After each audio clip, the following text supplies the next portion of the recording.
তো হ্যালো বন্ধুরা, বর্তমান অবস্থায় আমরা খামাদুরা লাকড়া ধরার কারণে আজকে তো গরো বই রয়েছি। গরো বইয়া বইয়া হঠাৎ মনে হইলো একটু চা খাওয়া যাওক। আর চা খাওয়াত গিয়া দেখি গরো নাই, চা পাতা নাই, চিনি নাই। এর লাগি রানা দিলাম দোকানও। ভাবলাম একটু গিয়া চা পাতা আর চিনি লইয়াই আইলে একটু আরামসে চা খাওয়া যাইব, এর লাগি দোকানও গেলাম। আর বিদেশি মানুষ তো হালাকে চার খয়ফি নাই, তে চা খাইতাম। এখন হঠাৎ মনে হইলো লাল চা তো খাইতাম না, এর লাগি আমরা একটা দুধ লইলাই, ও আমল গোলটা লইলাম। আর 2 প্যাকেট বিস্কুট লইলাম। বিস্কুট বেশ ভালো নাই কেন, দোকানে একটু কম। দোকানে আইয়া কাপের কাছ থেকে লইলাম বিস্কুট, লইলাম দুধ, লইয়া আইলাম ঘর। আর এখন আপনার ধরে আনুকা সার আন্দা দেখাই, বেটার আউকালি সার আন্দা দেখ বাইলা কেউ খাইছেন জানাইবা। পয়লাও বেটায় দেখলাম আদা কাটি কাটি ছাড়াই দিল, কোনো পানি সানি না দিয়া আদা কাটিয়া দেখলাম বেটায় ছাড়াই দিল। এটা কোন রকমের চা বানানি আমি দেখছি না, দেখি বেটায় কীরকম চা বানাই বা খাইতে কীরকম লাগে একটু দেখুন।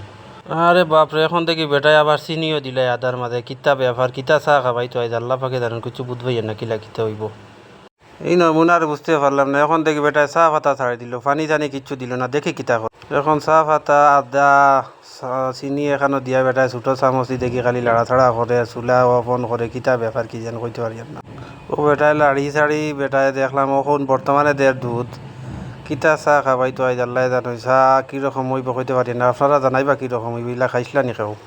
যাই হোক বন্ধুরা, দুঃখিত চা খাওয়া দেখাইতে পারছি না। সবে তো আর মানছে না চা খাওয়া দেখাইতে। চা খাইয়া নিজে বারোই গেলাম একটু নিজের খামর সাইডে দি গুড়াত দেখাত কিতা সুন্দর লাগে। গুড়া তাই ই কান আর একবার কিতা দেশ বাড়ির লাখান ওই দেখো রাস্তার মাঝে ফেক, ওটা ফেক পার হইয়া গেলাম সাইডে দি। যাই হোক বন্ধুরা, নতুন কোনোদিন ব্লগ করছি না, কীরকম হয়েছে একটু জানাইবা আর সুরার সাপোর্ট করবা।